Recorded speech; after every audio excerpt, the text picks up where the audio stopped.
চাচা আমি যখন ছোট ছিলাম আমরা আবার বলছিলাম জাম আনতে বাজার থেকে বুঝছো, পরে একটা জাম নিয়ে আইছে পরে আমি 2 কেজি 3 কেজি মুখে দেই, একটা সাবান দিয়ে সব খাইলাই, খাইতে খাইতে পরে সব দিয়ে খাইছি।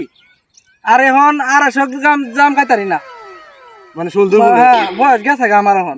আরে আমি যখন ছোট আছিলাম বুঝছো, মানে আমরা একটা দিঘি আছি, দিঘিটা মনে হয় যে ছোটো মুড়ো বেশি বড় না, এটা মাঝখানে একটা কারল গাছ যা আছিন বুঝছো, কারল যে একটা হইতো অত বড় বড়। পরে আমি বলে বয়স আমার কত নিবো, আমি বলে আঙ্গুর হিডে আছি, আঙ্গুর হিডে মানে দুধ খাও।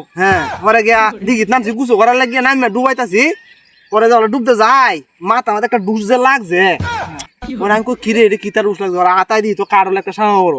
পরে এটা কাটতে উড়ালে মাপছে আব্বা 27.5 মন হয়েছে। এই সব বলে বুঝা ও তো ছোট কাটো।